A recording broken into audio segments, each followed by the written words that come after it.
हात धुन्छौ र साबुन पानीले धुन्छु नि कति बेला धुन्छौ र छिनछिनमै धुन्छु नि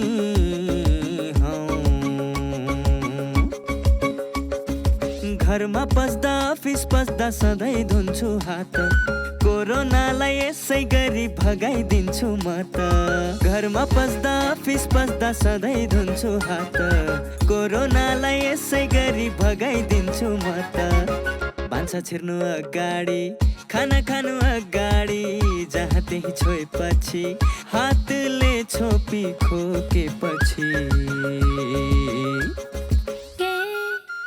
हात धुन्छौ र साबुन पानीले धुन्छु नि कति बेला धुन्छौ र छिनछिनमै धुन्छु नि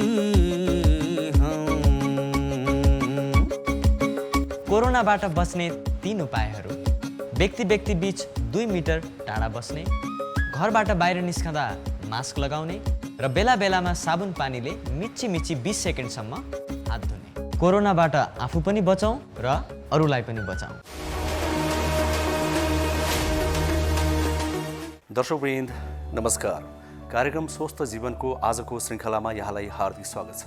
कार्यक्रम लिएर आज पनि हामी उपस्थित भएका छौँ। यो कार्यक्रम यहाँहरूले एनटिभी प्लस, एनटिभी कोहलपुर र एनटिभी इटारीमा फरक समयमा तर दैनिक रूपमा हेर्दै आउनुभएको छ अनि विभिन्न सामाजिक सञ्जालहरूमा पनि कार्यक्रम यहाँले हेर्न सक्नुहुन्छ, हेर्दै आउनुभएको छ। नेपाल सरकार स्वास्थ्य तथा जनसङ्ख्या मन्त्रालय, राष्ट्रिय स्वास्थ्य शिक्षा सूचना तथा सञ्चार केन्द्र र नेपाल टेलिभिजनको संयुक्त प्रस्तुति हो यो कार्यक्रममा हामी स्वास्थ्य सम्बन्धी विभिन्न जानकारीमूलक सामग्री प्रस्तुत गर्ने गर्छौँ। विशेष गरी हामी तपाईँ हाम्रै दैनिक जीवनमा आइपरिरहेका या आइपर्न सक्ने विभिन्न समस्याका समाधान के हुन सक्छन् भनेर यहाँ खोजनीति गर्ने गर्छौँ। त्यसका लागि विभिन्न विज्ञहरूसँग संवाद पनि गर्ने गर्छौँ अनि केही तथ्यहरू पनि प्रस्तुत गर्ने गर्छौँ। यदाकदा नीति निर्माण तहका कुरा पनि गर्ने गर्छौँ। यसरी यो 1 घण्टाको अवधिमा हामी समग्र स्वास्थ्यका विभिन्न कुराहरू गर्ने गर्छौँ। फरक सेगमेन्टको रूपमा हामीले ती सामग्री प्रस्तुत गर्ने गरेका छौँ ताकि यहाँलाई दिक्क नलागोस्। आज पनि हामीसँग त्यस्तै खालका सामग्री रहेका छन्। 1 घण्टासम्म हामी उपलब्धिमूलक बनाउने प्रयास स्वरूप विभिन्न सामग्री लिएर उपस्थित भएका छौँ। आजका मुख्य सामग्रीहरू के छन् त आउनुहोस् एकैछिन त्यो हेरौँ।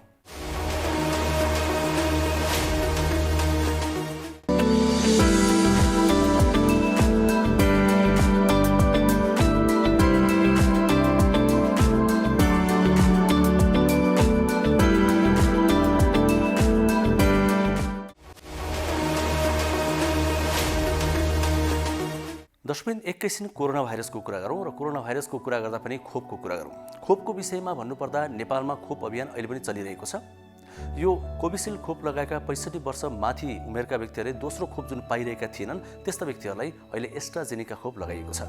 कतिपय व्यक्तिहरूमा कोभिसिल्ड लगाएकाले एस्ट्राजेनेका खोप लगाउनु हुन्छ कि हुँदैन भन्ने एक खालको अन्यल पनि देखिन्छ, किनभने एउटा खोप लगाएपछि त्यही लगाउनुपर्छ भनेर विज्ञहरूले भनेका थिए। तर कोभिसिल्ड लगाएका व्यक्तिहरूले एस्ट्राजेनेका ढुक्कले लगाउन मिल्छ भनेर विज्ञहरूले भनेका छन्। यो विषयमा हामी विशेष रिपोर्ट नै आज सुरुवातमा प्रस्तुत गर्दैछौँ। सँगसँगै निषेधाज्ञाको पनि कुरा गर्छौँ। आंशिक या पूर्ण निषेधाज्ञा लगाएका जिल्लाहरू 75 वटा छन्, जम्मा 2 वटा जिल्ला बाहेक अरू जिल्लामा यतिखेर निषेधाज्ञा जारी गरिएको छ। आंशिक या पूर्ण यो सङ्क्रमितहरूको सङ्ख्या बढ्दै गएको हुनाले गर्दा त्यस्तो गरिएको हो। यो विशेष रिपोर्टमा हामी त्यो पनि समेट्नेछौँ। दर्शकवृन्द हामीले कोरोना भाइरस सँगसँगै अन्य विभिन्न विषयमा पनि स्वास्थ्य सम्बन्धी विभिन्न डाक्टर साहबहरूसँग कुराकानी गरेर जानकारी प्रस्तुत गर्ने गरेका छौँ। त्यस क्रममा एकजना आज आँखा रोग विशेषज्ञसँग हामी कुराकानी गर्दैछौँ, जसले आँखा हाम्रो शरीरको निकै संवेदनशील अङ्ग, यो आँखाको विषयमा विस्तृत जानकारी हामीलाई प्रदान गर्नुभएको छ। हामी त्यो संवाद आज प्रस्तुत गर्नेछौँ हाम्रो अर्को सेगमेन्ट स्वास्थ्य संवादमा। त्यसपछि हामीले विभिन्न विषयमा छोटा सामाजिक सन्देशहरू पनि प्रस्तुत गर्ने गरेका छौँ, जुन यहाँलाई थाहै छ। छोटो समयका ती सन्देशहरूले विभिन्न विषयमा धेरै जानकारी प्रदान गर्ने गर्छन्। त्यसलाई पनि आज निरन्तरता दिनेछौँ, सकेसम्म धेरै प्रस्तुत गर्ने प्रयास गर्नेछौँ र अन्तिममा हामी निरोगी रहन, हामी स्वस्थ रहन, हाम्रो जीवनशैली कस्तो हुनुपर्छ भनेर हामीले प्रस्तुत गर्ने गरेको एउटा सेगमेन्ट मेरो जीवनशैली पनि प्रस्तुत गर्नेछौँ। एकजना स्वास्थ्यकर्मीले विज्ञले हामीलाई केही टिप्सहरू दिनुभएको छ, त्यो आज हामी जोड्नेछौँ। यसरी यो 1 घण्टाको अवधिमा हामी सकेसम्म धेरै जानकारीमूलक सामग्री प्रस्तुत गर्ने प्रयास गर्नेछौँ। सुरुवातमा भने भ्याक्सिनको विषयमा अनि निषेधाज्ञाको विषयमा हामीले तयार पारेको कोरोना सम्बन्धी यो विशेष रिपोर्ट एकैछिन हेरौँ।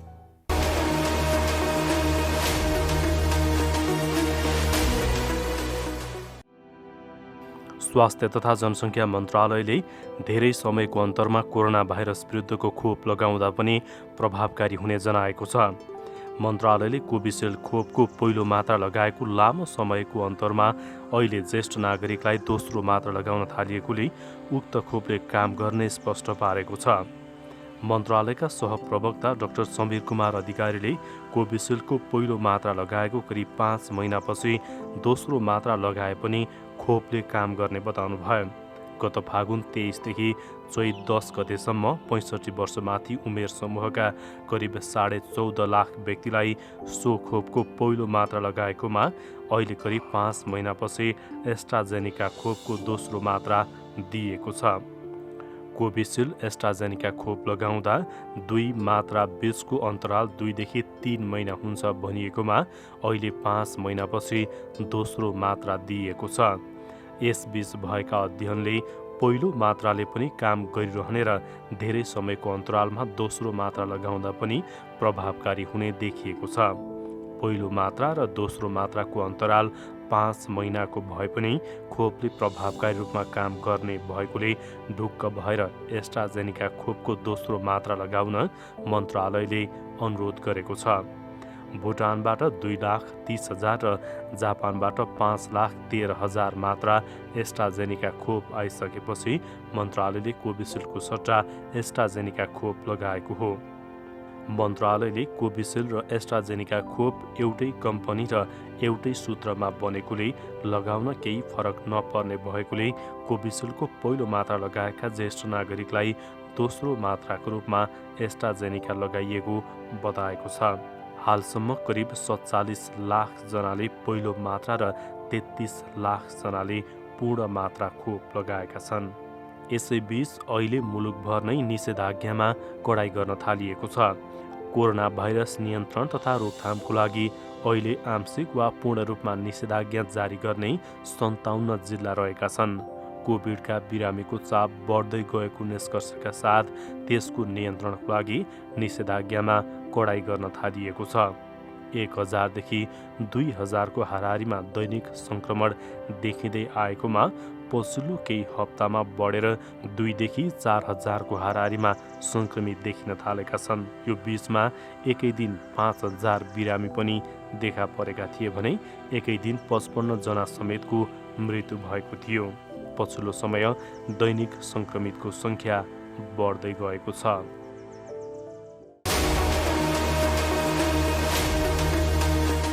कोरोना भाइरस महामारीको अवस्थामा सुरक्षित गर्भावस्था। गर्भावस्था एक विशेष अवस्था हो, चाहे कोरोना भाइरस कोभिड-19 महामारीको बेला नै किन नहोस्। विपद वा सामान्य अवस्था जे भए तापनि गर्भवती तथा उनको गर्भमा रहेको बच्चालाई विशेष हेरचाह र स्याहार चाहिन्छ। गर्भवतीमा पनि कोरोना भाइरसको संक्रमण हुन सक्छ। त्यसैले कोभिड-19 का लक्षणका साथै गर्भावस्थामा देखिन सक्ने खतराका लक्षणहरूबारे जानकारी राखौं। गर्भावस्थामा देखिने खतराका लक्षणहरू: टाउको साह्रै दुख्नु, आँखा तिरमिराएर धमिलो देखिनु, हात तथा मुख सुनिनु, हात खुट्टा अरुरो भई काँप छुट्नु वा मुर्छा पर्नु, कडासित तल्लो पेट दुख्नु, योनिबाट रगत वा पानी बग्नु। यी मध्ये कुनै पनि खतराका लक्षणहरू देखा पर्ने बित्तिकै तुरुन्तै नजिकैको स्वास्थ्य संस्थामा जाँच्न लैजानु पर्दछ। नियमित गर्भवती जाँच तथा खतराका लक्षणको समयमै पहिचान गरी गर्भावस्थालाई सुरक्षित बनाऊ। कोभिड-19 सम्बन्धी कुनै पनि जिज्ञासा वा परामर्श चाहिएमा पैसा नलाग्ने कल सेन्टर 1115 वा 1133 मा सम्पर्क गरौँ।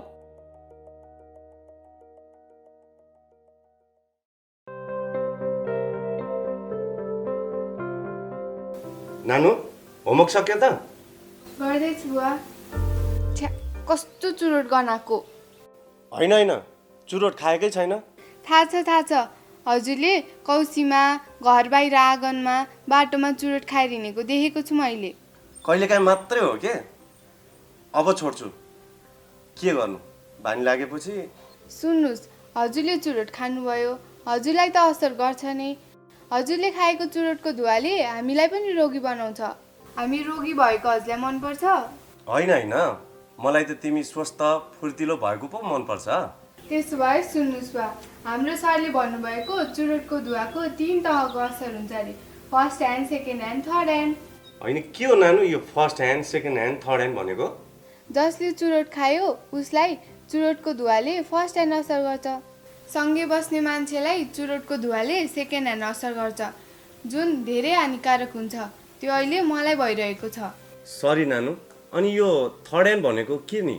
हजुरले जुन ठाउँमा बसेर चुरोट खानुभयो त्यो ठाउँमा पछिसम्म चुरोटको धुवाको असर रहिरहन्छ। त्यही ठाउँमा पछि आएर बस्ने मानिसलाई पनि असर गर्छ, त्यो थर्ड ह्यान्ड भयो। ए बुझेँ, यो त ठुलो अपराध पो रहेछ। अब म प्रतिज्ञा गर्छु, आजैदेखि धुम्रपान त्याग गर्छु। धन्यवाद बुवा। जीवन, तिमी सामान लिन जाने भने होइन, अझै गएको छैनौ? कस्तो जिउ दुखिरहेछ भने आज अलिक गाह्रो पो भइरहेछ त। ल के भयो त अचानक? बिहानसम्म त ठिकै थियो त। बिहान अलिअलि सुरु भएको थियो, अहिले त अलिक बढी नै हुन थाल्यो। ज्वरो आउने, खोकी लाग्ने, घाँटी दुख्ने, रुगा लाग्ने र सास फेर्न गाह्रो हुने जस्ता समस्या देखिएका छन् भने तुरुन्तै कोभिड-19 को परीक्षण गराउनुहोस्। कतै तिमीलाई तिमी पनि कहिलेकाहीँ यस्तो भइहाल्छ नि। अब यति हुँदैमा कोरोना भन्न कसरी मिल्छ भन त? के थाहा, अहिलेको भाइरसको त लक्षण पनि कति धेरै छ रे, अनि पहिलाको भन्दा संक्रामक र कडा पनि छ रे। तिमी झन् डर नदेखाउ न मलाई, सामान्य दुख्या हो के, केही भएको छैन। यो बेला डर देखाउने भन्दा पनि जाँच गरेर ढुक्क हुने बेला हो। बरु गएर जाँच गरेर आऊ न। पर्दैन के। हेर, यदि तिमीलाई कोरोना लागेको भए तिमी हामी सबैलाई खतरा भयो, अनि पुरै परिवार नै जोखिममा भयो। के तिमीलाई हाम्रो माया लाग्दैन? हुन्छ, अब तिमीले भनेपछि मान्नै पर्यो नि। समयमै परीक्षण गरी रोगको पहिचान भयो भने आफूसँगै आफ्नो परिवारलाई पनि कोरोनाबाट बचाउन सकिन्छ। तपाईको ज्यानको सुरक्षा तपाईकै हातमा छ। सतर्क रहौं, सुरक्षित रहौं। नमस्कार, म प्राध्यापक डाक्टर सबिना भट्टराई, छाला तथा यौन रोग विशेषज्ञ। र स्वास्थ्य भनेको के हो त? शरीरमा स्वास्थ्य रहनलाई के गर्नुपर्छ भन्ने कुरालाई चाहिँ म जानकारी दिन चाहन्छु। र स्वास्थ्य भनेको चाहिँ एउटा पोजिटिभिटी, जहिले पनि एउटा ऊर्जा होस् शरीरमा। र यो गर्नको लागि चाहिँ आई थिङ्क खानाहरू चाहिँ हामीले नियमितपूर्वक कम भए पनि पौष्टिक पदार्थयुक्त खानाहरू खाने, व्यायाम, आफ्नो शरीरमा व्यायामहरू इन्कर्पोरेट गर्ने, जति मिनट भए पनि एटलिस्ट आफ्नो शरीरमा व्यायाम राख्दा पनि ठिक हुन्छ। र नेगेटिभिटी अथवा यो ऊर्जा पनि नेगेटिभ ऊर्जा चाहिँ हाम्रोबाट निकाल्नुपर्छ। सकेसम्म तनावहरू कम लिने बानी बसाल्नु पर्यो, किनकि अहिलेको होडबाजीको टाइम, अहिलेको एकदम एक्टिभ जीवनमा त स्ट्रेस कसलाई हुँदैन त? तर स्ट्रेसलाई मिनिमाइज गर्नलाई अथवा यो तनावलाई चाहिँ कम गर्नको लागि चाहिँ विभिन्न माध्यमहरू हुन्छ। मेडिटेसन भयो, अथवा व्यायामै हुन्छ, अथवा आफूलाई मन परेको हबिजहरू लिने, गाना सुन्ने, पेन्ट गर्ने, तिनीहरूले पनि हाम्रो शरीरमा धेरै यो स्ट्रेसहरू कम गर्छ। र म छाला रोग विशेषज्ञको कारण एउटा हैसियतले के पनि भन्न चाहन्छु भनेको, हाम्रो छाला चाहिँ एउटा भित्री शरीरको कस्तो भइरहेको ऐना हो। जब छाला स्वस्थ हुन्छ, कपाल स्वस्थ हुन्छ, नङहरू स्वस्थ छन्, तब हाम्रो शरीरमा धेरै कुराहरू चाहिँ हाम्रो स्वस्थ देखिन्छ। किन धेरै शरीरमा बिग्रेको धेरै जस्तो मुटुको रोग, किडनीको रोग, तिनीहरूको धेरै अर्ग्यानको डिफेक्ट चाहिँ पहिले नै स्किनमा आएर देखेर हामीले धेरै कतिजना अब थाइरोइडहरू भयो, हर्मोनल इम्ब्यालेन्सहरू हुन्छ, कसैको हर्मोन्सहरू यो कामहरू गरिरहेको हुँदैन। सो त्यो उनीहरूको पनि सबै स्किनमा देखिन्छ। र स्किनबाट नै हामीले कतिजना यो टेस्ट गरेर आउनुहोस् है भनेर भन्ने हुन्छौँ, सो द्याट भित्र यो शरीरमा कुन चाहिँ अर्ग्यान काम गरिरहेछन् थाहा हुन्छ। र आफ्नो स्किनलाई चाहिँ नियमित स्याहार गर्नलाई आफ्नो खानपानमा विशेष ध्यान दिनै पर्छ। व्यायाम, शारीरिक व्यायामको शरीरमा गर्दा राम्रो हुन्छ। र अर्को कुरा चाहिँ हामीले मुख धुने, मुखमा धोएपछि शरीर मोइस्चराइजर लाउने, सनस्क्रिन लाउने, राति पनि यो धोएर यसलाई मोइस्चराइजर लाएर राम्रो बनाइदिने। सो यिनीहरू सिम्पल रुटिनको कुराहरू हो, जुन चाहिँ गरे भने हाम्रो भित्री स्वास्थ्य पनि राम्रो हुन्छ र बाहिरी स्वास्थ्य पनि राम्रो हुन्छ।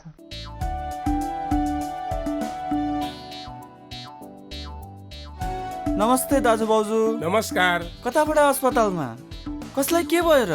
त्यस्तो केही होइन भाइ, यिनको र मेरो सामान्य स्वास्थ्य जाँच गर्न आएको। ल केही नहुँदा पनि स्वास्थ्य परीक्षण गर्नुपर्छ र पैसाको नाश मात्र। त्यसो भनेर कहाँ हुन्छ र भाइ?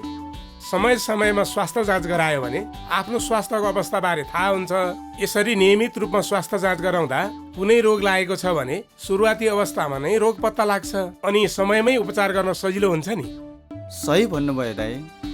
मैले पनि आफ्नो र परिवारको नियमित स्वास्थ्य जाँच गराएको भए आज मेरो श्रीमतीको यो हालत हुने थिएन र पैसा पनि जोगिन्थ्यो। म त मेरो र मेरो परिवारको स्वास्थ्यप्रति सजग छु। तपाईँ पनि अबदेखि नियमित रूपमा स्वास्थ्य परीक्षण गराउनुहोस् है। राष्ट्रिय स्वास्थ्य शिक्षा सूचना तथा सञ्चार केन्द्र। दर्शकबिन अब समय भएको छ स्वास्थ्य संवादको। स्वास्थ्य संवादमा हामी अक्सर विज्ञहरूसँग छलफल गर्ने गर्छौँ स्वास्थ्यको विषयमा। त्यसै क्रममा आज आँखाका विज्ञ हुनुहुन्छ हामीसँग। आँखा हाम्रो शरीरको निकै संवेदनशील अङ्ग हो अनि कता कता आँखाबाट पनि कोरोना भाइरस पनि सर्छ भनेर पनि हामीले सुनिरहेका पनि छौँ। खास कुरा के हो त? आँखा हामीले कसरी जोगाउने, आँखा सम्बन्धी समस्या भइहाल्यो भने हामीले आत्तिने कि कहाँ जाने, के गर्ने, यी विभिन्न विषयमा हामीले ती विज्ञसँग संवाद गरेका छौँ।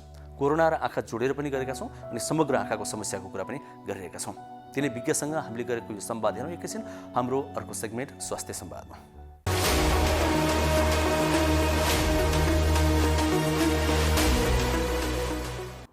आँखा हाम्रो शरीरको अत्यन्तै महत्त्वपूर्ण अङ्ग मानिन्छ। आँखाले नै हामीले संसार देख्न पाएका छौँ। शरीरका विभिन्न अङ्गहरूमा विभिन्न समस्या आए जस्तै आँखामा पनि रोगहरू लाग्न सक्छ। आँखाको उचित स्याहार सुसार गर्दा गर्दै पनि कहिलेकाहीँ विभिन्न समस्याहरू देखिन सक्छ। सहरी क्षेत्रमा धेरै विद्युतीय उपकरण चलाएर आँखामा समस्या हुने गरेको छ भने गाउँघरतिर अव्यवस्थित जीवनशैली तथा आँखा स्वास्थ्य सम्बन्धी ज्ञान नभएको हुनाले कम उमेरमै विभिन्न समस्या भोग्ने र दृष्टिविहीन हुने जोखिम देखिन्छ। समयमै उपचार नपाउँदा मोतियाबिन्दु, जलबिन्दु, रतन्दो सहित अन्य रोगहरू लाग्छ भने दुर्घटना, चोटपटक जस्ता कारणबाट समेत अन्धोपनको समस्या हुने गरेको छ। आँखा सम्बन्धी विभिन्न रोगको उपचारबारे आँखा रोग विशेषज्ञ डाक्टर मन्जु बेन्जनकारसँग हामीले संवाद गरेका छौँ। अहिलेको समयमा चाहिँ आँखामा देखिने मुख्य समस्याहरूमा चाहिँ एक नम्बरमा मोतियाबिन्दु, त्यो बाहेक अहिले यो धुवा, धुलो र प्रदूषणले गर्दा देखिने आँखामा एलर्जीहरू र त्यसबाहेक जलबिन्दु जसलाई हामी ग्लाउकोमा र त्यो बाहेक चाहिँ अहिले मधुमेहका बिरामीहरू धेरै नै बढेको हुनाले त्यसले गर्दा चाहिँ आँखाको पर्दा अथवा रेटिनामा जुन असर देखिन्छ त्यसलाई डायबेटिक रेटिनोप्याथी भनिन्छ। तिनीहरू चाहिँ अहिले कमन आँखाका प्रब्लमहरू हुन्। यहाँले भन्नुभयो मोतीबिन्दु। मोतीबिन्दु चाहिँ के कारणले हुने गर्छ? मोतियाबिन्दु चाहिँ मुख्यतः प्रथम कारण चाहिँ यो उमेर बढ्दै जानु नै हो। यो एउटा नेचुरल प्रोसेस हो। हामी उमेर बढ्दै गएपछि हाम्रो जुन कपाल जसरी सेतो हुँदै जान्छ त्यसरी नै आँखाको यो लेन्स भन्ने एउटा पार्ट हुन्छ, त्यो लेन्स पनि एजिङको कारणले गर्दा उमेर बढ्दै जाँदा चाहिँ बिस्तारै सुरुमा त यो पारदर्शी हुन्छ, पानी रङको हुन्छ र उमेर बढ्दै गएपछि चाहिँ यो बिस्तारै सेतो भएर जान्छ जसलाई चाहिँ हामी सामान्य भाषामा मोतियाबिन्दु भन्छौँ। त्यही भएर मोतियाबिन्दुको प्रमुख कारण चाहिँ एजिङ नै हो।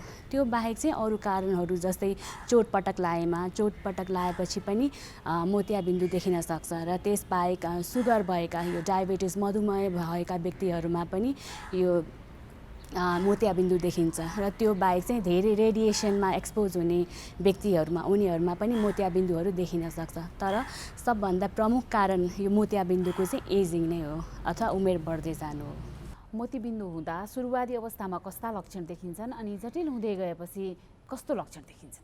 सुरुमा चाहिँ जब मोतियाबिन्दु हुन थाल्छ सुरुमा चाहिँ बिरामीले चाहिँ आँखा धमिलो भयो, आँखा अलिअलि धमिलो बादल लागेको, आँखा अगाडि अलिक कुहिरो जमेको जसो देखिन थाल्यो भनेर कम्प्लेन उसको समस्या भन्न थाल्छ।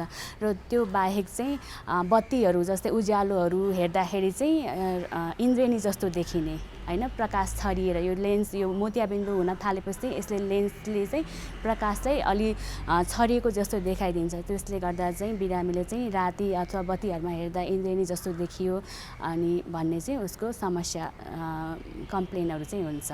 मोतीबिन्दुको उपचारको कुरा गर्नुपर्दा यसको अपरेसनै गर्नुपर्ने हुन्छ या औषधिले पनि ठिक हुन्छ? मोतियाबिन्दुको चाहिँ मेन उपचार भनेको अपरेसन नै हो। औषधिले चाहिँ यसलाई खासै ठिक बनाउन सक्दैन। सुरुवाती अवस्थामै थाहा भयो भने पनि अपरेसन अनिवार्य गर्ने? हजुर, अपरेसन अनिवार्य गर्नै पर्छ। सुरुवाती अवस्थामै हामी अपरेसन चाहिँ गर्दैनौँ। सुरुमा चाहिँ पेसेन्टलाई फलोअपमा बोलाइराख्छौँ र जब पेसेन्टले चाहिँ देख्न एकदम गाह्रो भयो, उसलाई काम गर्न गाह्रो भयो भनेर कम्प्लेन गर्न थाल्छ, त्यसपछि चाहिँ हामी अपरेसनमा जान्छौँ। सुरुवाती अवस्थामा नै चाहिँ हामी अपरेसनमा गइहाल्दैनौँ। मोतीबिन्दुको अपरेसन गरेको कति समयसम्म हेरचाह गर्न अनिवार्य आवश्यकता हुन्छ?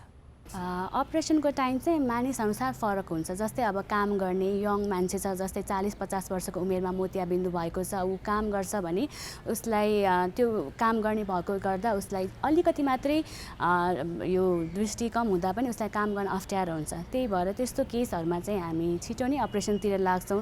तर अब कोही अब एकदम वृद्ध अवस्था हुन्छ, जस्तै 60-70 नागिसकेको हुन्छ, उहाँहरू घरमै बस्नुहुन्छ, खासै काम गर्नुहुन्न र उहाँहरूलाई कम दृष्टिले पनि केही फरक पारेको छैन भने उहाँहरूलाई चाहिँ हामी 60-70-80 वर्षसम्म पनि उहाँहरूलाई अपरेसन गराउन सक्नुहुन्छ भनेर हामीहरू सल्लाह दिन्छौँ। यो मोतीबिन्दुको एकचोटि अपरेसन गरेपछि फेरि मोतीबिन्दु हुने सम्भावना चाहिँ हुन्छ कि हुँदैन त? एकचोटि मोतियाबिन्दुको अपरेसन भइसकेपछि फेरि मोतियाबिन्दु हुने सम्भावना चाहिँ हुँदैन। तर मोतियाबिन्दु अहिले हामी अपरेसन गर्दा मोतियाबिन्दुको अपरेसन गर्दा के गर्छौँ भने लेन्सलाई चाहिँ लेन्सको भित्रको पदार्थ चाहिँ हामी निकालिदिन्छौँ, तर लेन्सको ब्याग चाहिँ त्यहाँभित्रै भएको हुन्छ। त्यसले गर्दा चाहिँ ब्यागमा फेरि जाली लागेर चाहिँ दृष्टि अलिक कमजोर जस्तो देखिन सक्छ र त्यस्तो अवस्थामा चाहिँ मसिनको सहायताबाट चाहिँ हामी त्यो जालीलाई निकालिदिन सक्छौँ। भनेपछि यो हुने सम्भावना कति प्रतिशत हुन्छ त?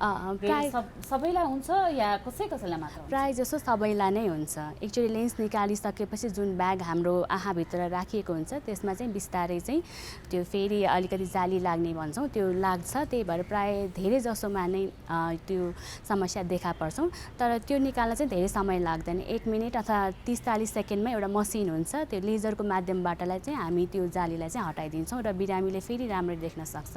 र एकचोटि गरिसकेपछि दोस्रो पटक चाहिँ गरिराख्नु पर्ने आवश्यक हुँदैन। जस्तै मोतियाबिन्दुको अपरेसन गरियो होइन, त्यो भन्दा नि जस्तै गरिसकेपछि आँखा हेर्नको लागि कति समयसम्म मतलब त्यो ड्युरेसन हुन्छ नि, अपरेसन ठिक हुने समय चाहिँ कति समय लाग्छ? आजकल चाहिँ अपरेसन चाहिँ एकदम सानो घाउ 2 mm को घाउ, सानो इन्सिजन 2 mm जतिको इन्सिजन दिएर चाहिँ मसिनको माध्यमबाट गरिन्छ।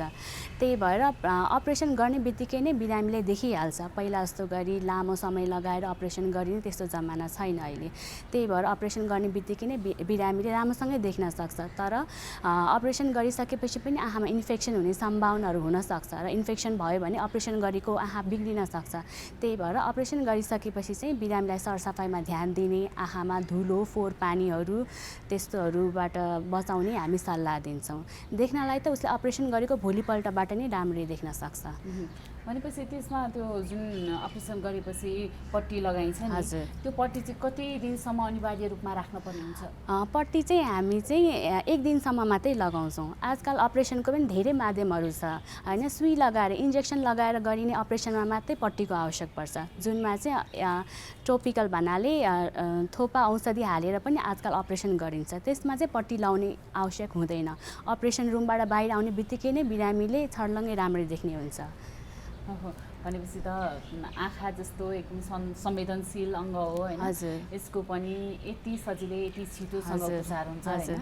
भनेपछि नेपालमा पनि आँखासँग सम्बन्धित जुन उपकरणहरू छ नि लगभग सबै नै भित्रिसकेको छ? हजुर, लगभग सबै नै भित्रिसकेको छ। पहिला धेरै अगाडि चाहिँ आँखाको अपरेसन एकदम लामो र हातबाट गरिन्थ्यो, त्यसले गर्दाखेरि घाउ निको हुन पनि धेरै टाइम लाग्थ्यो।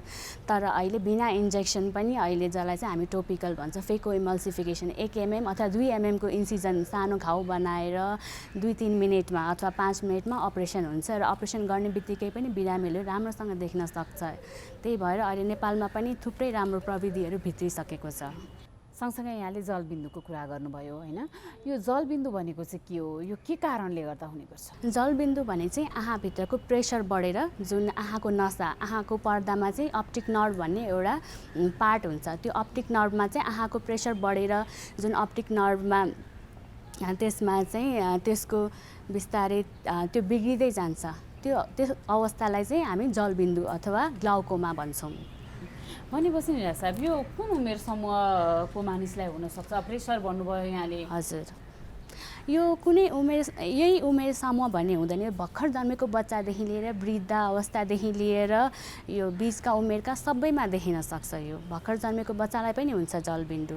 त्यही भएर यही उमेर चाहिँ यसको भनेर भन्न सकिन्न। भनेपछि प्रेसर हाई भएपछि हजुर आँखाभित्र चाहिँ एउटा लिक्विड हुन्छ हाम्रो आँखाभित्र चाहिँ, अनि त्यो प्रेसर बढ्दै राम्रोसँग त्यो आँखाभित्रको पानी राम्रोसँग बाहिर जान नसकेर चाहिँ आँखाभित्रबाट बाहिर आउन नसकेर जुन त्यो प्रेसर बढ्दै गएपछि अप्टिक नर्भलाई थिचेर जुन अप्टिक नर्भ बिग्रेपछि चाहिँ जलबिन्दु अथवा ग्लाउकोमा हुन्छ र बिस्तारै बिरामीको चाहिँ दृष्टि चाहिँ गुम्न जान्छ। जलबिन्दु भइसकेपछि पुनः ज्योति फर्काउन सकिने सम्भावना कतिको हुन्छ? जलबिन्दु भइसकेपछि चाहिँ यो दृष्टि चाहिँ फर्काउन सकिन्न। जलबिन्दुको अलि नराम्रो पार्ट भनेकै यही हो। मोतीबिन्दु अरूहरू चाहिँ अपरेसन गरिसकेपछि पुनः पहिला जस्तै दृष्टि आउँछ, तर जलबिन्दु भइसकेपछि अझ एडभान्स स्टेजमा पुगिसकेपछि चाहिँ एकचोटि दृष्टि जुन गुमिसकेको हुन्छ त्यो चाहिँ फर्काउन सकिन्न। त्यही भएर जलबिन्दुको मेन हामीले मुख्य म्यानेजमेन्ट भनेको चाहिँ छिटो डायग्नोसिस गर्नु हो र बेलैमै त्यसको चाहिँ उपचारतिर लाग्नु हो। भनेपछि जलबिन्दु दुईटै आँखामा एकैचोटि हुन्छ कि फरक हुन्छ के? फरक पनि हुनसक्छ र एउटा आँखामा एकचोटि मात्रै पनि हुनसक्छ। कति बिरामीमा चाहिँ एउटै आँखामा मात्रै पनि देखिन सक्छ र कतिमा चाहिँ दुईटामा पनि देखिन सक्छ। भनेपछि सुरुवाती अवस्थामै थाहा भए पनि ठिक हुन सक्छ? हजुर, तर दुर्भाग्य बिरामीलाई चाहिँ थाहा हुँदैन सुरुवाती अवस्थामा नै। जब एडभान्स स्टेज लेट स्टेजमा पुगिसकेपछि बल्ल दृष्टि घुम्न थाल्छ, त्यसपछि मात्रै बिरामीलाई थाहा हुन्छ। त्यही भएर समयमा डाक्टरकोमा आँखाको नेत्ररोग विशेषज्ञकोमा गएर नियमित आँखा जाँच गराइराख्नु नै यसको मेन रोकथामको पोइन्ट हो। अर्को धेरै मात्रामा देखिने चाहिँ मधुमेहका कारणले गर्दा आँखामा गर्ने असर यहाँले भन्नुभयो होइन। जुन यो आँखामा जुन मधुमेहको कारणले गर्दा गर्ने असर छ नि, यो हुँदाखेरि चाहिँ सुरुवाती अवस्थामा कस्ता लक्षण देखिन्छन् होइन, अनि यो जटिल हुँदै गएपछि के हुन्छ? अहिले मधुमेहको बिरामीहरू धेरै नै बढिसकेको छ। त्यही भएर अहिले आँखामा देखिने यो पनि धेरै बढिएको छ। मधुमेहले चाहिँ हाम्रो होल आँखा मात्रै होइन, होल बडीमा जुन रगत बग्ने नली ब्लड भेसल्स भन्छौँ त्यसलाई चाहिँ बिगारिदिन्छ। चाहे किडनी होस्, चाहे फोक्सो होस्, दिमाग होस् अथवा मुटु होस् र आँखा, जहाँ पनि मधुमेहको मेन यसले गर्ने असर भनेको त्यहाँ त्यो अर्ग्यानमा जुन जाने रगत बग्ने नलीहरू हुन्छ त्यसलाई ड्यामेज गरिदिन्छ। त्यसरी आँखामा पनि जुन रगत जाने नलीहरू बन्द गरेर बिगारिदिएपछि चाहिँ आँखामा चाहिँ रगत जम्मा हुन जान्छ। त्यो जुन बिग्रेको नलीहरू चाहिँ लिक भएर चाहिँ आँखाको पर्दामा चाहिँ रगतहरू जम्मा हुने र पानीहरू जम्मा हुन थाल्छ र त्यसले गर्दा चाहिँ त्यो व्यक्तिको दृष्टि चाहिँ घुम्न जान्छ। भनेपछि मधुमेहका कारणले गर्दा जुन आँखामा असर पर्छ दृष्टि घुम्छ भन्नुभयो, त्यसलाई चाहिँ कुनै उपचार मार्फत फर्काउन सकिँदैन के छ त? हजुर, मधुमेहको जुन आँखा दृष्टि घुम्न जान्छ त्यसलाई चाहिँ फर्काउन सकिन्छ, तर बेलैमै त्यसको पत्ता लाग्यो भने मात्र। के भनिन्छ त त्यसलाई चाहिँ? ठ्याक्कै के मोतीबिन्दु नि भनिन्छ या के? होइन, त्यसलाई चाहिँ डायबेटिक रेटिनोप्याथी भन्छौँ। यो टर्मलाई चाहिँ हामी डायबेटिक रेटिनोप्याथी भन्छौँ। त्यही भएर सुरुमै अघिल्लो स्टेजमै हामीलाई थाहा भयो, बेलैमै थाहा भयो भने चाहिँ उपचारबाट निको हुनसक्छ। तर लास्ट स्टेजमा लेट स्टेजमा थाहा भयो भने चाहिँ पछि गएर पर्दाको अपरेसन नै गर्नुपर्ने हुन्छ। तर कतिपय त पर्दाको अपरेसन गरेर पनि दृष्टि फर्काउन सकिन्न। त्यही भएर मेन डायबिटिज अथवा मधुमेह भएको व्यक्तिहरूले चाहिँ मेन ध्यानमा राख्नुपर्ने चाहिँ डायबिटिज कन्ट्रोल नै हो। यदि मधुमेह भएको व्यक्तिले चाहिँ आफ्नो ब्लड सुगरलाई कन्ट्रोलमा राख्ने हो भने 20-25 वर्षसम्म पनि उहाँहरूको आँखा चाहिँ स्वस्थ रहेको हामीले थुप्रोमा देखेको छौँ। त्यही भएर मेन मधुमेह भएको व्यक्तिहरूले चाहिँ आफ्नो ब्लड सुगरलाई चाहिँ स्ट्रिक्ट कन्ट्रोलमा राख्नु पर्यो र त्यो बाहेक चाहिँ नियमित रूपमा आँखाको डक्टरकोमा पनि गएर आफ्नो पर्दा नानी फुलाएर पर्दाको चाहिँ नियमित जाँच गराइराख्नुपर्छ। यदि अब आँखाको पर्दामा चाहिँ केही खराबी देखियो भने सुरुमै उपचार गर्यो भने चाहिँ त्यो छिटो निको भएर दृष्टि पनि राम्रो आउँछ। भनेपछि निराज साहब, अब कतिपय अवस्थामा त थाहा पनि हुँदैन। हजुर हजुर, त्यो हुँदाखेरि आँखामा जुन यो मधुमेहका कारणले गर्दा हुने समस्याहरू हुँदाखेरि चाहिँ कस्ता लक्षणहरू देखिन्छन् त? इनिसियल स्टेजमा त अघि नै भने जस्तै बिरामीलाई थाहा नै हुँदैन, तर जब बिस्तारै बढ्दै बढ्दै जान्छ त्यसपछि चाहिँ बिरामीले आँखा नदेख्ने, आँखा धमिलो भयो भन्ने जस्तो उसको लक्षणहरू चाहिँ देखिन थाल्छ। अनि जब बिरामीले मैले आँखा देख्न छोडेँ, आँखा धमिलो भयो भनेर आफै डक्टरकोमा आउँछ, त्यो बेला चाहिँ अलि लेट स्टेज पुगिसकेको हुन्छ। त्यही भएर चाहिँ मधुमेह भएका व्यक्तिहरूले ब्लड सुगर कन्ट्रोलमा राख्नुका साथै नियमित एटलिस्ट वर्षमा एकचोटि सकिन्छ भने, नत्र भए 6 महिनामा चाहिँ आँखाको रोग विशेषज्ञमा आउनु भएर आँखाको नानी फुलाएर पर्दाको चाहिँ नियमित जाँच गराइराख्नु आवश्यक छ। जस्तै अब सुरुवाती अवस्थामै थाहा भयो भने चाहिँ यसको के अपरेसनसम्म पुग्नु पर्दैन, औषधिले नै हुन्छ के छ? हजुर, सुरुवाती अवस्थामै थाहा भयो भने त अपरेसनसम्म पुग्नु पर्दैन। त्यो बाहेक चाहिँ अब जस्तै सुरुवाती अवस्थामै थाहा भयो भने लेजर हुन्छ, एउटा आँखामा लेजर दिएर चाहिँ जुन रेटिनाको मृत कोशिकाहरूलाई मारेर त्यो स्वस्थ रेटिनालाई मात्रै बाँकी राख्ने जसलाई चाहिँ हामी लेजर, सामान्य भाषामा चाहिँ लेजर भन्छौँ, त्यो प्रविधि छ। त्यो बाहेक चाहिँ अरू इन्जेक्सनहरू पनि हुन्छ, त्यो दिएर पनि आँखाको जुन भिजनलाई, दृष्टिलाई चाहिँ फर्काउन सकिन्छ। तर मेन हामी यो सबै गरे पनि मेन पोइन्ट यो मधुमेह भएका व्यक्तिमा चाहिँ मेन पोइन्ट चाहिँ यो सुगर कन्ट्रोलमा राख्नु नै हो। यदि सुगर कन्ट्रोलमा राखिएन भने चाहिँ जुन हामीले उपचारहरू गरे पनि केही गरे पनि दृष्टि फर्काउन चाहिँ सम्भव हुँदैन। भनेपछि यो सुगर भएका बिरामीहरूले हैन आँखा स्वस्थ राख्नको लागि के कुरामा चाहिँ ध्यान दिनुपर्छ? मुख्य सुरुमा त खानपिनको ध्यान दिनु पर्यो हैन, सुगरलाई कन्ट्रोल खानपिन र त्यो बाहेक एक्सर्साइजहरू ध्यान दिनु पर्यो र नियमित आफ्नो सुगरको डक्टरलाई भेटिराख्नु पर्यो। त्यो बाहेक चाहिँ अब यो डायबिटिस भएको व्यक्तिहरूमा आँखा सुक्खा हुने र चिलाउने चाहिँ अलिक धेरै नै हुन्छ र छिटो आँखामा घाउ पनि हुन्छ। त्यही भएर उहाँहरूले आफ्नो आँखाको प्रोटेक्सनको लागि बाहिर जाँदा चस्माहरू लाउने र आँखामा केही समस्या देखिहालेमा चाहिँ तुरन्त नेत्ररोग विशेषज्ञमा आइहाल्नुमा उहाँहरूलाई सुझाव दिन चाहन्छु। अहिले त बालबालिकाहरूको अनलाइन क्लास चलिरहेको छ हैन, अनि यो सँगसँगै उनीहरूले चाहिँ मोबाइल, ल्यापटप, टिभी यसैमा व्यस्त रहन्छन् नि, यसले चाहिँ कस्तो असर गर्छ? हजुर, अहिले यो जुन अब हस्पिटलहरूमा आई क्लिनिकहरूमा मुख्यतः सबभन्दा धेरै समस्या यहीको देखिएको छ। अहिले यो कोभिडको कारणले गर्दा विद्यालयहरू बन्द छन्, त्यो भएर सबै बच्चाहरू अनलाइन क्लासमा बस्नुपर्ने, ल्यापटप मोबाइलको अगाडि दिनभरि बस्नुपर्ने हुन्छ। त्यसले गर्दा जुन यो ल्यापटप र मोबाइलहरूबाट जुन एउटा विकिरण आउँछ त्यसले चाहिँ आँखालाई चाहिँ सुक्खा बनाउनुको साथसाथै आँखालाई चाहिँ आँखामा दुख्ने, चिलाउने र त्यो बाहेक टाउको दुख्ने जस्ता समस्याहरू आउन थाल्छन्। यसलाई चाहिँ हामी सामान्य भाषामा चाहिँ कम्प्युटर भिजन सिन्ड्रोम भन्छौँ। भनेपछि हैन यस्ता समस्याहरू यो त अब कम्प्युटरमा त बस्नु परि नै हाल्यो, नबसेर पनि भएन, किनभने अब त्यो नै इम्पोर्टेन्ट भएको छ अहिले त। त्यसैले अब त्यस्ता समस्याहरू आउन नदिनको लागि चाहिँ के कुरामा ध्यान दिनुपर्ने हुन्छ? सर्वप्रथम त सकिन्छ भने कम्प्युटर र मोबाइलको जुन स्क्रिन टाइम हुन्छ त्यसलाई लिमिट गर्ने, दिनभरि बस्नुपर्ने छ भने पनि बिचमा ग्याप लिइराख्ने। र त्यो बाहेक चाहिँ हामी अब कम्प्युटर ल्यापटपको अगाडि बस्न थालेपछि आँखा झिम्काउनै हामीले बिर्सिन्छौँ, जसले गर्दा चाहिँ आँखा सुक्खा हुन जान्छ। त्यही भएर आफैले ध्यान दिएर एटलिस्ट 1-1 मिनटमा चाहिँ आँखा ब्लिङ्क अथवा झिम्काइराख्ने। त्यो बाहेक सकिन्छ भने 5 अथवा हरेक 10 मिनटमा चाहिँ कम्प्युटरबाट उठेर एकछिन बाहिरतिर हेर्ने। र त्यो बाहेक एउटा स्पेसल खालको चस्मा पाउँछ जसले चाहिँ यो कम्प्युटर मोबाइलबाट आउने जुन विकिरणहरू हुन्छ त्यसलाई ब्लक गर्ने एउटा स्पेसल खालको चस्मा पाउँछौँ। त्यसलाई चाहिँ अब आजकल धेरै कम्पनीहरू अनुसार फरक हुन्छ, जस्तै ब्लू रे कटहरू त्यस्तो खालको ग्लासेसहरू हुन्छ, त्यस्तो चस्माहरू लगाएर पनि काम गर्न सकिन्छ। त्यसले चाहिँ त्यो विकिरणहरूलाई चाहिँ हाम्रो आँखासम्म पुग्नबाट चाहिँ बचाउँछ।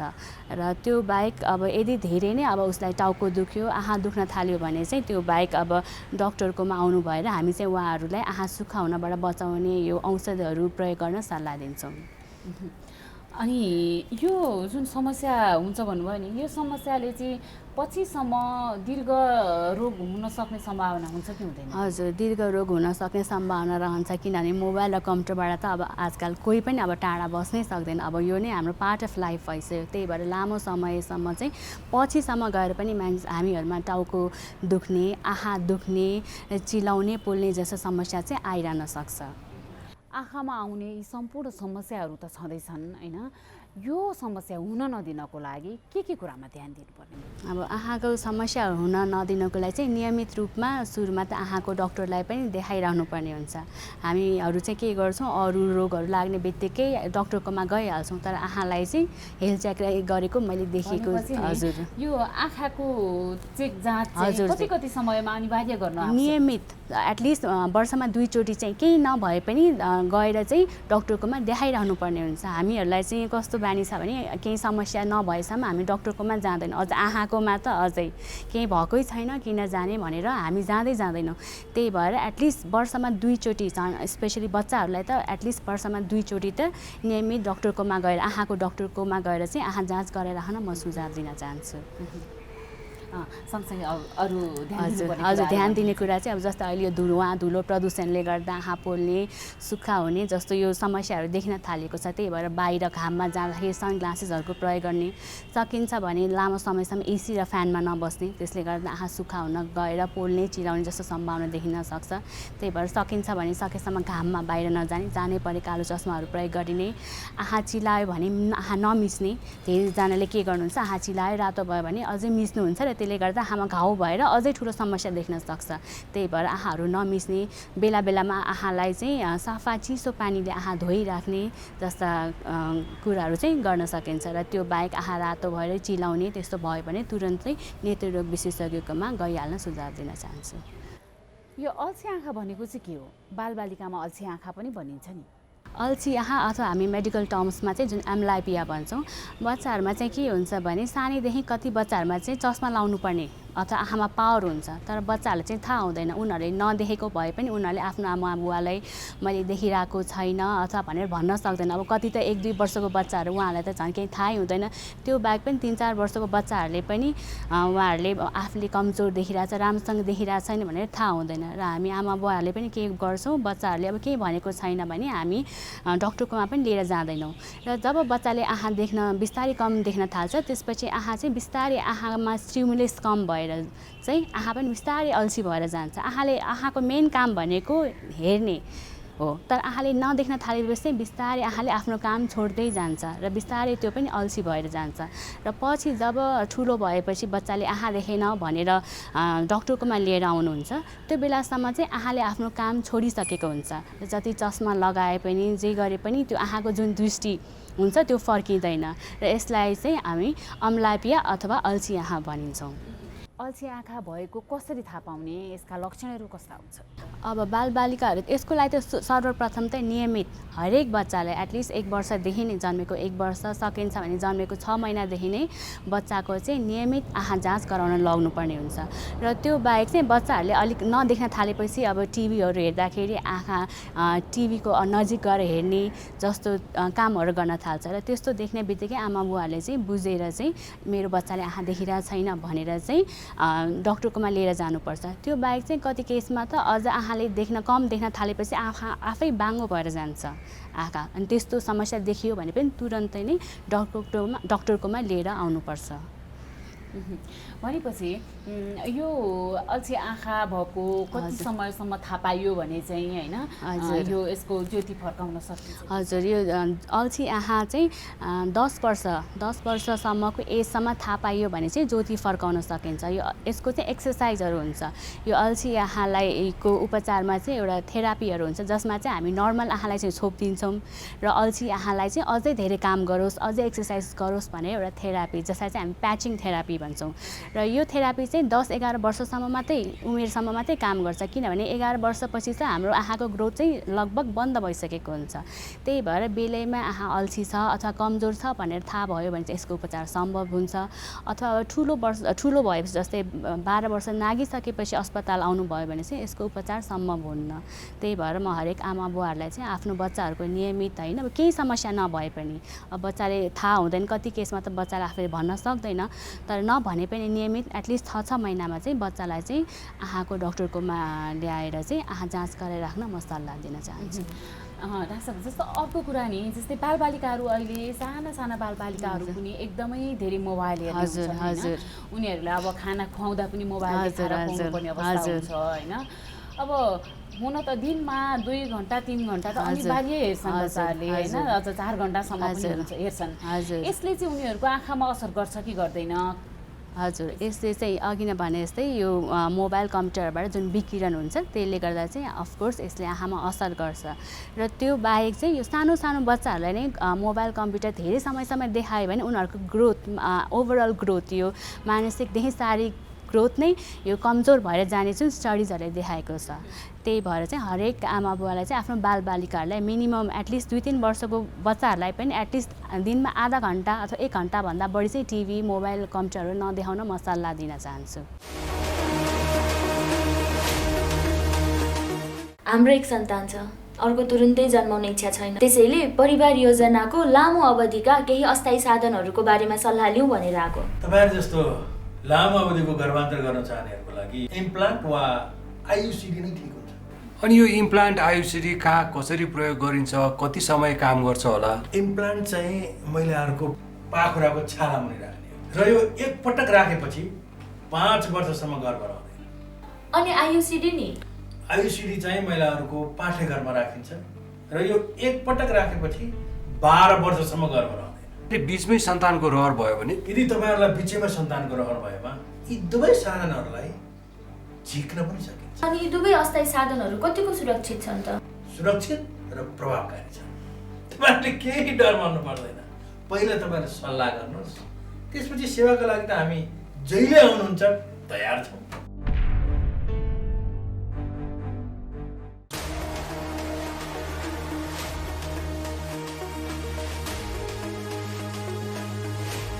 कार्यक्रम स्वस्थ जीवन हरेक दिन एनटिभी प्लसबाट बिहान 7 बजेदेखि 8 बजेसम्म र पूर्ण प्रसारण साँझ 5 देखि 6 बजेसम्म, एनटिभी कोहलपुरबाट 1 देखि 2 बजेसम्म र एनटिभी इटहरीबाट दिउँसो 2 देखि 3 बजेसम्म प्रसारण हुने गरेको छ। स्वास्थ्य सम्बन्धी यहाँहरूको कुनै जिज्ञासा वा समस्या भएमा हामी सम्बन्धित विज्ञहरूबाट समाधान खोजी कार्यक्रममा प्रसारण गर्नेछौँ।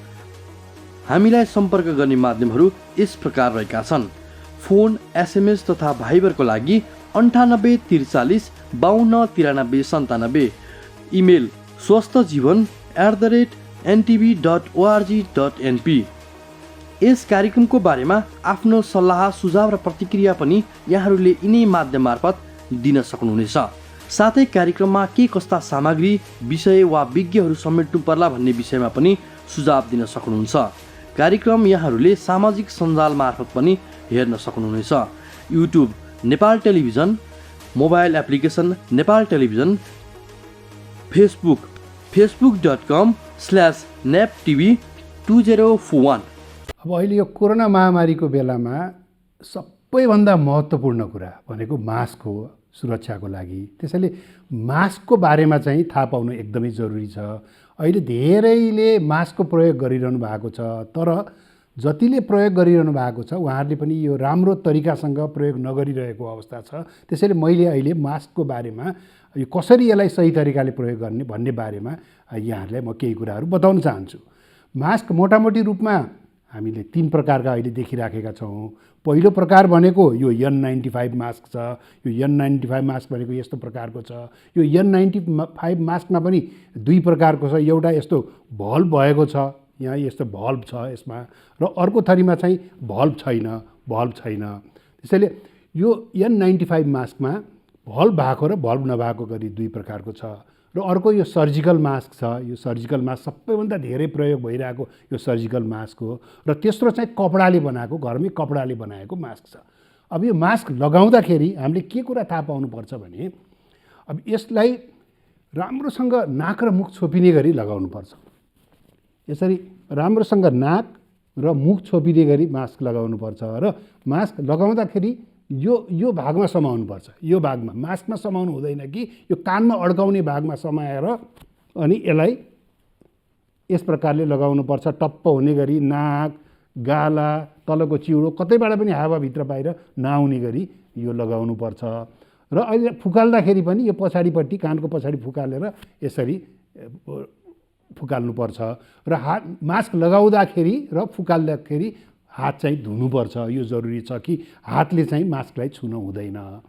यो पहिलो कुरो हो। दोस्रो कुरो, अब यो मास्क अब कहिलेसम्म लगाइरहने, यो आज लगाउने भोलि पर्सि कहिलेसम्म लगाउन मिल्छ भन्दाखेरि यो N95 मास्क बलियो छ, यसलाई तपाईँले पुनः प्रयोग गर्न सक्नुहुन्छ। यो महँगो पनि छ, यो स्वास्थ्य कर्मीहरूले प्रयोग गर्नुहोस् भनेर हामीले धेरै जस्तो जोड दिइराखेका छौँ। यसलाई चाहिँ लगाइसकेपछि घरमा गएर एकचोटि पखालेर साबुन पानीमा पखालेर घाममा सुकाइदिँदाखेरि हुन्छ भने यो सर्जिकल मास्क जुन चाहिँ धेरै आम नागरिकहरूले प्रयोग गरिरहनु भएको छ, यसलाई दोहोऱ्याएर प्रयोग गर्न हुँदैन। यो डिस्पोजेबल हुन्छ, एकचोटि लगाएपछि यसलाई फाल्नुपर्छ। तर अब केही कारणले गर्दा यसलाई दोहोऱ्याएर फेरि प्रयोग गर्नु पर्यो भने यसलाई धुन हुँदैन, धोएपछि यो बिग्रन्छ। यसलाई घाममा सुकाइदिनु भयो, राम्रोसँग घामको किरणमा सुकाइदिनु भयो भने त्यो फेरि यसलाई प्रयोग गर्न सकिन्छ। कम्तीमा यसलाई 1 देखि 2 घन्टा चाहिँ घाममा सुकाउनुपर्छ। त्यसैले यो मास्कको बारेमा हामीले यति कुरा। अर्को कुरा के छ त भन्दाखेरि कपडाको मास्क पनि उत्तिकै प्रभावकारी छ। अब कपडाको मास्क तपाईँले 3वटा लेयर 3वटा तहको कपडाको मास्क बनाउन सकिन्छ र त्यसलाई घरमा मजाले धोएर त्यसलाई घाममा सुकाएर पुनः प्रयोग गर्न सक्नुहुन्छ। त्यसैले मास्कै नलगाउनुभन्दा जस्तो प्रकारको मास्क भए पनि मास्क लगाउन उचित हुन्छ। र अहिले कोरोना भाइरसबाट बच्ने सबैभन्दा महत्त्वपूर्ण हतियार भनेको मास्क नै हो। त्यस कारणले यो मास्कलाई चाहिँ सही तरिकाले लगाउनुहोस् भन्ने मैले अनुरोध गर्न चाहन्छु।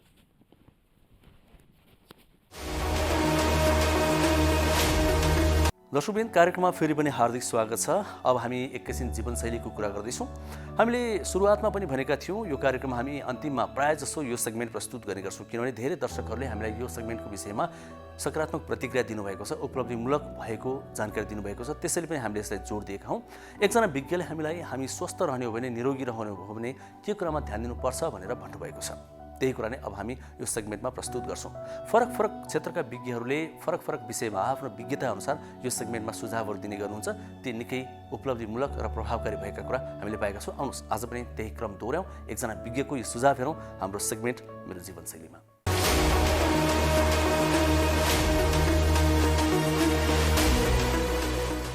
नमस्ते। अहिलेको परिस्थितिमा स्वस्थ जीवनशैली बनाउनको निम्ति र स्वस्थ जीवन बाँच्नको निम्ति खानपानमा एकदमै ध्यान दिनुपर्ने एकदमै जरुरी छ। धुम्रपान र मद्यपानबाट हामी निकै टाढा बस्नुपर्छ। धुम्रपान र मद्यपानले रोग प्रतिरोधको क्षमता घटाइदिने हुनाले विभिन्न खालका फोक्सोमा विभिन्न खालका सङ्क्रमणहरू देखिन सक्छन् र देखि पनि राखेका छन्। भाइरल, ब्याक्टेरियल, फङ्गल निमोनियाहरू अहिले विशेष गरेर बढिराखेको अवस्था छ र यो अहिलेको सिजन पनि परिवर्तन भइरहेको अवस्था छ। मौसम परिवर्तनको कारणले गर्दा भाइरल फ्लूहरू निकै बढ्दो अवस्थामा छन्। अहिलेको मौसममा विभिन्न समाजहरूमा विभिन्न गाउँ सहरहरूमा देखिराखेको छ भने अर्को चाहिँ अहिले हामी कोभिड-19 को महामारीको बिचमा तेस्रो लहरको सुरुवाती चरणमा छौँ। यस्तो अवस्थामा पनि निमोनिया एकदमै वृद्धि भइराखेको छ। तसर्थ फोक्सोलाई स्वस्थ राख्न, सङ्क्रमणबाट बचाउनको निम्ति जनस्वास्थ्यका मापदण्डहरू अनिवार्य रूपले पालना गर्नुपर्छ। अनिवार्य रूपले पालना गर्ने क्रममा हामी चुक्यौँ भने भिडभाडमा जथाभावी गयौँ, हामीले घरभित्रै पनि बस्दाखेरि आउने पाहुनाहरूलाई पनि स्वागत गर्नेतिर लाग्यौँ, न्यानो अभिवादन प्रदान गर्ने क्रममा हामी नजिकै पुग्यौँ भने कोभिडको सङ्क्रमण हुनसक्छ। त्यस्तै गरेर क्षयरोग पनि बढ्ने सम्भावना उत्तिकै बढ्दो क्रममा बढ्ने सम्भावना पनि हुन्छ। तसर्थ अहिले स्वस्थ जीवन जिउनुको निम्ति जनस्वास्थ्यका मापदण्ड अनिवार्य रूपले पालना गर्ने, भ्याक्सिनको पहुँचमा हुनुहुन्छ भने भ्याक्सिनलाई पनि अनिवार्य रूपमा हामीले दायरामा ल्याउनलाई अनिवार्य रूपमा भ्याक्सिन लगाउने कोसिस गरौँ। विशेष गरेर अहिलेको कोभिड-19 को भ्याक्सिनहरू लिने गरौँ। सकिन्छ भने छिटो दुःख कष्ट सहेर भएर पनि लिउँ। र अर्को कुरा, खानपानमा ध्यान दिने क्रममा प्रशस्त प्रोटिन भएका खानेकुराहरूलाई प्राथमिकता दिने, हरियो सागपात खानामा इन्क्लुड गराउने, त्यस्तै गरेर प्रशस्त झोल पदार्थहरू सेवन गर्ने, फलफुलहरू, हरियो सागपातहरू बढी सेवन गर्ने र धुम्रपान र मद्यपानबाट एकदमै टाढा बस्ने र समाजमा परिवारमा कसैले लिनुहुन्छ भने पनि उहाँहरूलाई हामीले काउन्सिलिङ गर्नु जरुरी छ जनचेतनाको निम्ति। किनभने यो बढ्दै गयो भने यसले कोभिड-19 महामारीलाई त बढ्नलाई सघाव पुर्याउँछ भने क्षयरोग नियन्त्रण र निमोनिया नियन्त्रणको निम्ति जुन सरकार लगायत समाजले जुन र विभिन्न सङ्घ संस्थाहरूले जुन कदम चालिराख्नु भएको छ त्यसमा सहयोगको कमी हुनसक्छ। तसर्थ हामीले स्वस्थ जीवन शैली अपनाउनको निम्ति खानपानमा ध्यान दिनुपर्ने जरुरी छ र जनस्वास्थ्यका मापदण्ड अनिवार्य रूपले पालना गरिदिनु हुन हार्दिक अनुरोध गर्दछु।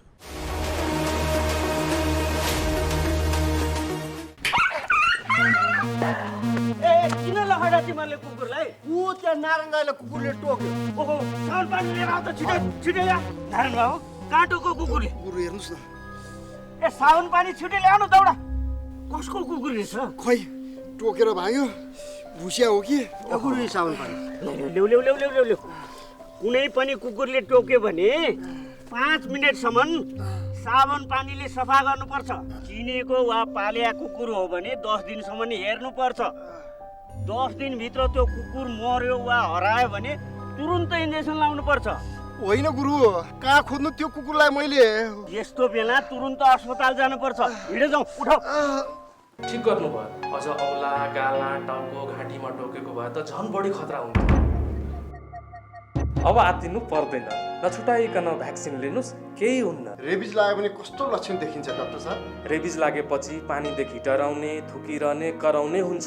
हेर्नुहोस्, रेबिज लागेपछि उपचार हुँदैन। त्यसैले कुकुरले टोकेपछि समयमै रेबिजको भ्याक्सिन लिएमा सजिलै बच्न सकिन्छ।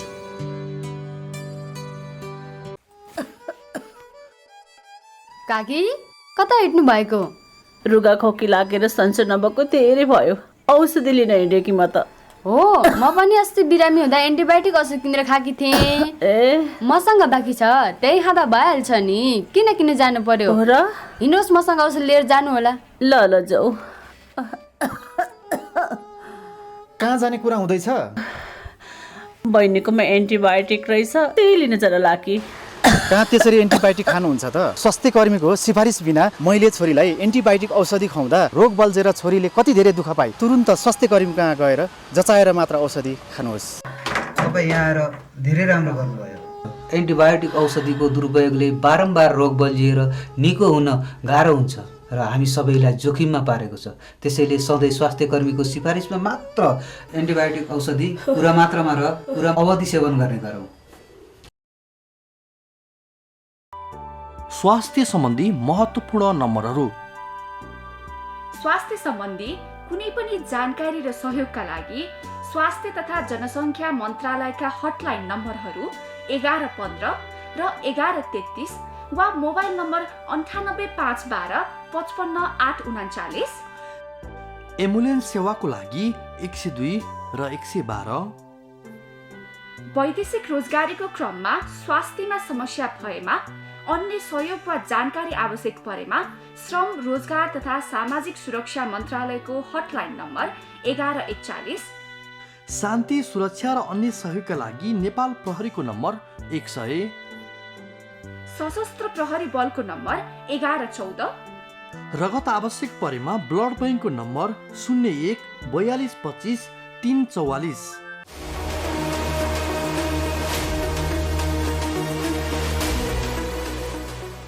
हजुर, समय सकिन आँट्यो। हामीले छुट्टिनुपर्छ आजलाई। अब भोलि फेरि भेट्छौँ। दैनिक कार्यक्रम हो। कार्यक्रम यहाँले NTV plus, NTV Kohalpur, NTV डहरीमा हेर्दै आउनुभएको छ। फरक फरक समयमा दैनिक रूपमा। यी बाहेक विभिन्न सामाजिक सञ्जालहरूमा पनि हेर्दै आउनुभएको छ। युट्युबमा हेर्न सक्नुहुन्छ यहाँले, नेपाल टेलिभिजनको मोबाइल एप्समा हेर्न सक्नुहुन्छ, अनि वेबसाइटमा पनि हेर्न सक्नुहुन्छ। फेसबुक अहिले निकै चर्चित सामाजिक सञ्जाल फेसबुकमा पनि यहाँले हरेक दिन साँझ 5 देखि 6 बजेसम्म कार्यक्रम लाइभ नै हेर्न सक्नुहुन्छ, सेयर पनि गर्न सक्नुहुन्छ। र यो कार्यक्रममा यहाँहरूले सल्लाह, प्रतिक्रिया, सुझाव पनि पठाइदिनु भयो भने हामी आभारी हुन्छौँ, किनभने तिनकै आधारमा हामी कार्यक्रम निर्माण गर्नेछौँ, विषयवस्तु छान्नेछौँ, विज्ञहरू छान्नेछौँ। र सँगसँगै स्वास्थ्य सम्बन्धी कुनै जिज्ञासा छन्, प्रश्न छन् भने पनि पठाउनुहोस्, हामी तिनलाई पनि सम्बोधन यहाँ गर्छौँ। त्यसका लागि यहाँले टेलिफोन गर्न सक्नुहुन्छ, इमेल गर्न सक्नुहुन्छ, एसएमएस गर्न सक्नुहुन्छ, भाइबर गर्न सक्नुहुन्छ। 24 घण्टा ती नम्बरहरू खुल्ला रहन्छ। 3 नम्बर हामीले स्क्रिनमा देखा पनि रहेका छौँ। अब छुट्टिन्छौँ आजलाई। भोलि फेरि भेटौँला। स्वास्थ्यमा हेलचेक्राइ नगरौँ। फेरि पनि भन्छौँ, शरीरका हरेक अङ्गहरूको उत्तिकै महत्त्व छ। कुनै अङ्गलाई पनि हेला गर्ने काम नगरौँ। हरेक अङ्गको आफ्नै महत्त्व छ र मास्क र सेनिटाइजरको प्रयोग गर्न अनि भौतिक दूरी कायम गर्न नबिर्सौँ, अति आवश्यक नपरी घरबाट ननिस्कौँ। यो सुझाव भनेको, यो आग्रह भनेको अरू कसैको लागि न, तपाईँ हाम्रै लागि हो। यति भन्दै आजलाई छुट्टिन्छौँ। भोलि भेटौँला। हस्त, नमस्ते।